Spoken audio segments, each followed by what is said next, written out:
Om Swastiastu. Perkenalkan, nama saya Nika Desinta Durciani, saya dari kelompok 3 Pandu, dan saya dari Prodi PGSD kelas 4C. Jadi saya di sini akan memaparkan atau menjelaskan sejarah pramuka di dunia dan Indonesia. Jadi sejarah pramuka di dunia bermula pada tanggal 25 Juli 1907 saat Baden Powell yang kala itu menjabat sebagai Letnan Jenderal Militer Inggris mengadakan kegiatan perkemahan. Sejak kecil, beliau diketahui menaruh perhatian pada alam bebas dan suka menjelajah hutan di sekitar sekolahnya.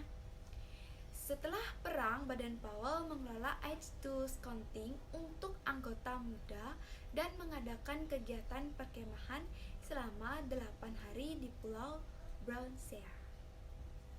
Setahun setelah perkemahan, Baden Powell menulis buku tentang prinsip dasar kepramukaan yang berjudul Scouting for Boys. Selain itu, ia juga mendirikan gerakan kepanduan Scouting for Boys yang hanya diikuti oleh kaum-kaum laki-laki.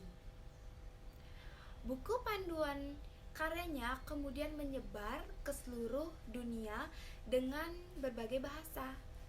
Pada 1910, Baden Powell memutuskan pensiun dari tentara dan mencurahkan seluruh waktunya untuk pramuka.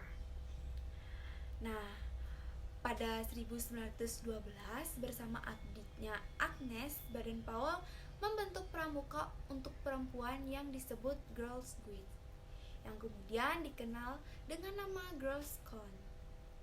4 tahun kemudian, pada 1916, didirikan kelompok pramuka siaga dengan nama CUP atau Anak Serigala.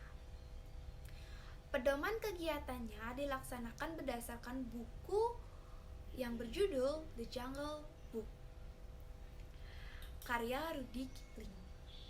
Kepanduan yang semakin berkembang membuat Baden Powell membentuk Ruffle Scout, yakni organisasi yang mewadahi pemuda yang telah berusia 17 tahun pada 1918. Ia pun berkeliling dunia untuk menginspirasi lebih banyak anak untuk bergabung dengan kepanduan. Semakin meluas perkembangan kepanduan, pada 1920, Baden Powell mengundang berbagai kepanduan dari berbagai dunia untuk melaksanakan jambore pertama di Pulau Brown Sea. Baik, itulah pemaparan dari sejarah perkembangan pramuka di dunia.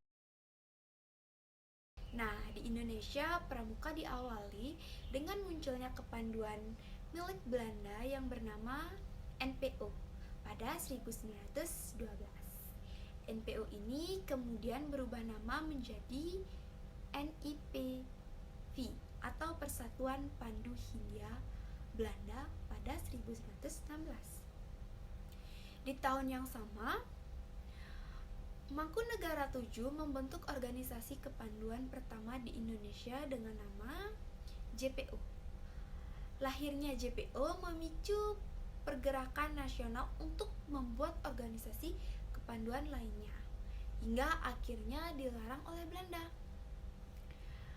Akhirnya, tokoh-tokoh pejuang Indonesia masih menemukan jalan dan membuat kepanduan semakin berkembang. Pada akhirnya, dibentuk sebuah forum bagi seluruh kepanduan, yaitu Badan Pusat Persaudaraan Kepanduan Indonesia atau BPPKI pada 1938. Nah, kemudian pada tanggal 14 Agustus 1961, Panji Gerakan Pramuka ditetapkan oleh Presiden Soekarno lewat keputusan Presiden Republik Indonesia nomor 448 tahun 1961. Sejak itu, 14 Agustus 1961 ditetapkan sebagai hari lahirnya Gerakan Pramuka yang merupakan simbol persatuan kepanduan Indonesia. Sekian dari penjelasan mengenai sejarah pramuka di dunia dan di Indonesia. Jika terdapat kesalahan kata atau penyebutan, saya mohon maaf dan saya tutup dengan Paramasanti. Om Santi Santi Om.